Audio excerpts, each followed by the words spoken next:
Closing in on Gaddafi's strongholds, Libya's opposition movement takes control of territory close to the capital, Tripoli.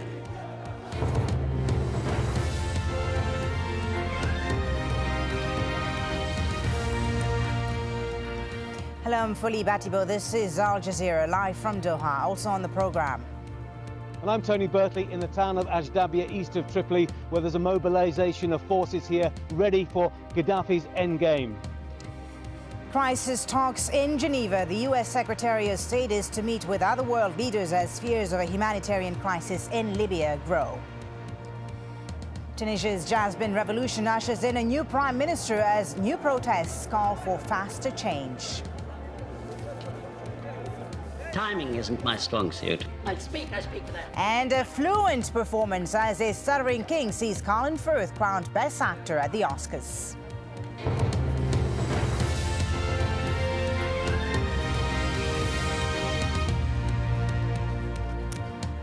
New video has emerged which appears to show the son of Libyan leader Muammar Gaddafi arming government supporters. Saif al-Islam is trying to prop up his father's regime, but anti-government protesters are closing in on Gaddafi's stronghold. AlJazeera lies to the west of the capital, Tripoli. Its center is now controlled by anti-government protesters, but they're surrounded by troops loyal to Gaddafi. 3 more areas in the east are also reported to be under the control of protesters. Lawrence Lee has this report on Gaddafi's attempts to cling to power. You'd be forgiven for thinking that if a town only 30 kilometers from Tripoli is in the hands of protesters with tanks, then the end must surely be near. Yet the days drift by, momentum ebbs and flows, and for the time being Gaddafi's regime has enough to avoid falling to the people's uprising. Given the routine way in which Gaddafi's armed forces have been switching allegiances over the last few days, one of the questions that keeps being raised is how are the Gaddafis maintaining a fighting force? Up until now, the chief spokesman for Gaddafi has been his son, Saif al-Islam. He has routinely accused the media of lying about the fighting, maintaining Libya is entirely at peace with itself. The point that you are hearing rumors, false reports, please take your camera tomorrow morning, even this night, go to every city in Libya. Everything is calm, everything is peaceful. And yet this has now emerged. The same man, semi-automatic in hand, exhorting people to fight for his father. I'm here to raise your morale. They are spreading rumours that our police and security forces are joining the hooligans. It's not true. Today we'll show them that the police are siding with Libya. I'm bringing you reinforcements, resources, food, weapons, everything you need. Even discounting the irony that Saif al-Islam Gaddafi has warned repeatedly about the prospects of civil war, while simultaneously arming a militia, is the question of exactly how good these people are at fighting.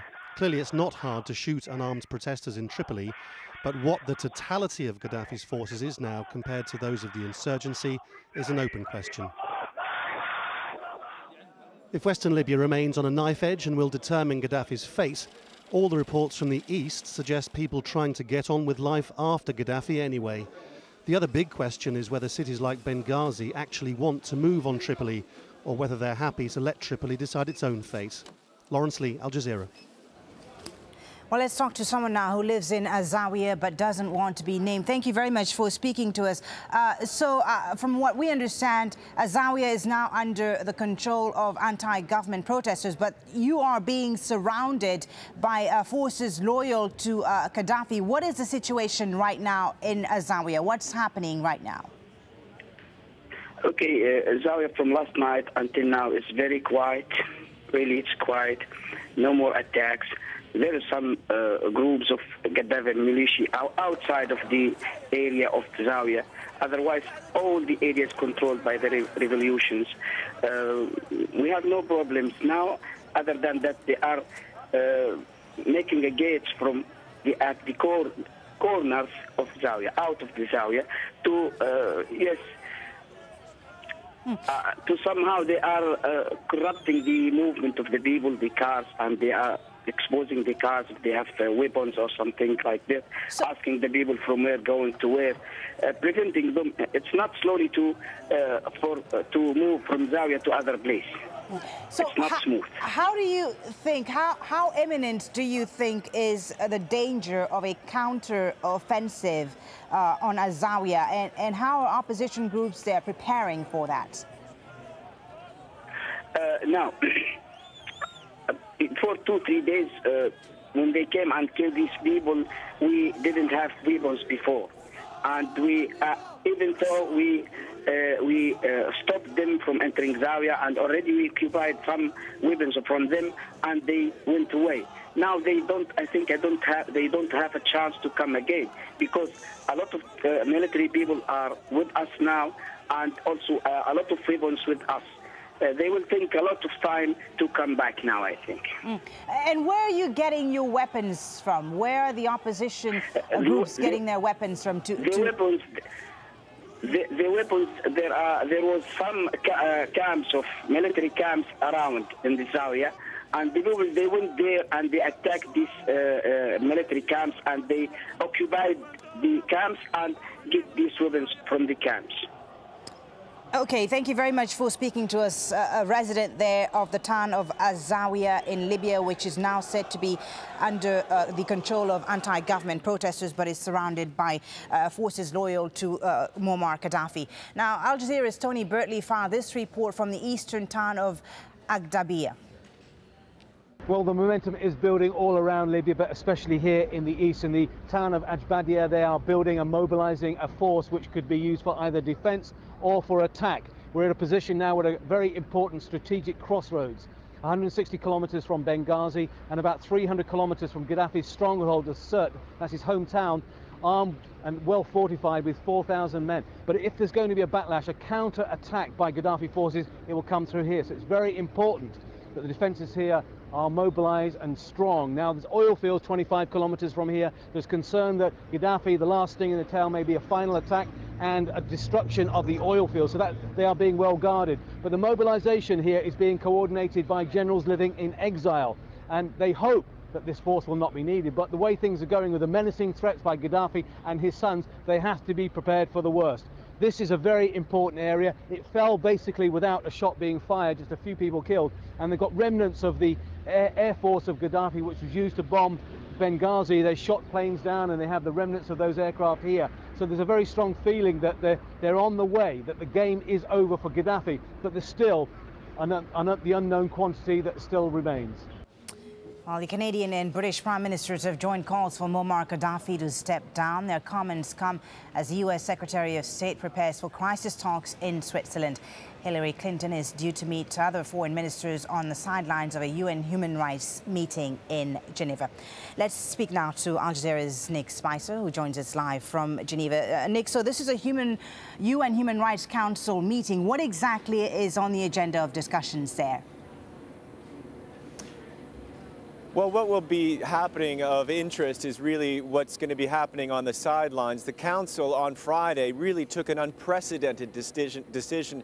All of its members voted unanimously to open an international investigation which could help international prosecution of Libyan government officials. And the Security Council on Saturday approved that idea. So this was a historic step on Friday. If you will, the Council's already done the heavy lifting. So what Hillary Clinton will be doing today is bilateral meetings with key international players, the foreign ministers from Russia, for instance, of the UK, European Union foreign ministers. The Americans would like to ratchet up the pressure on Libya even further. They have a wider sanctions regime on the Libyan government than the UN has decided. They would like Europeans to step in on that. And there are other options such as accelerating humanitarian efforts and possibly some military options that we're not hearing about that are being studied. The Americans typically say all options are on the table.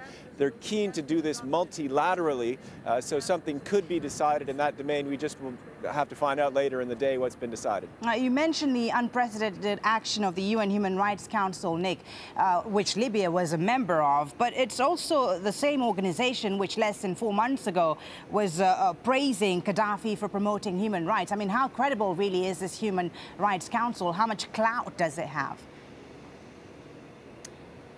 Well, not an awful lot, typically. It's sort of an exhortatory body that will just encourage countries or scold them. And certainly what happened 4 months ago was not to its honor, anything to be proud of, but what it did last Friday was really quite outstanding. Having spoken with NGO people, human rights advocates, they were just overjoyed that this could happen, that the international community could rally around this idea of condemning Libya. And let's remember the outstanding moment last Friday when the Libyan diplomats here stood up, perhaps for the first time for human rights in their country, by standing down and saying, we no longer represent the government, we represent the people of Libya.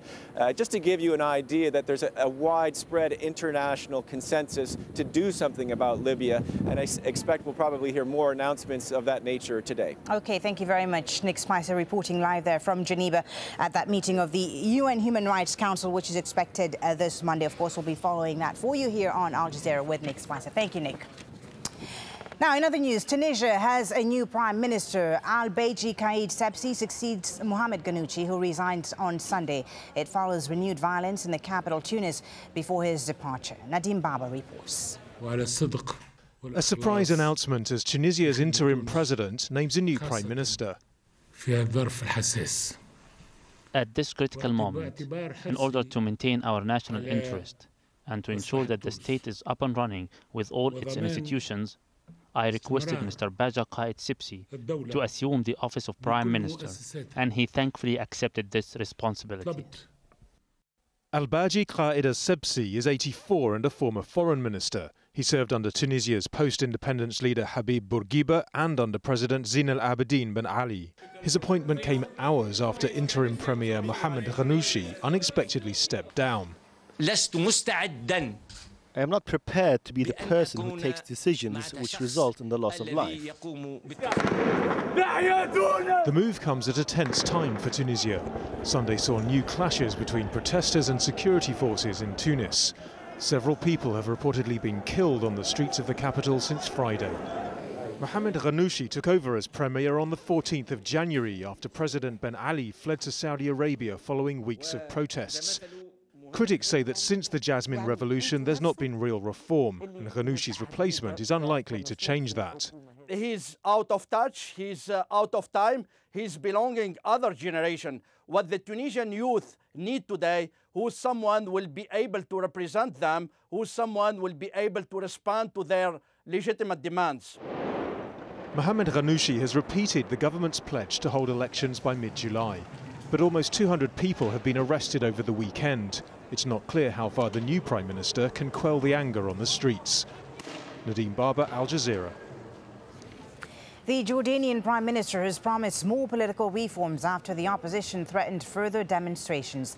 It comes as supporters of King Abdullah gathered for a show of solidarity in the capital, Amman. Protests have been ongoing in the country for weeks. Opposition leaders say the people are getting impatient with these slow reforms in the country. At least 6 people have been killed during demonstrations in Oman. That's according to staff at a government-run hospital. More than 2,000 protesters gathered in the industrial center of Sohar on Sunday demanding political reform. Police used tear gas and rubber bullets to disperse them.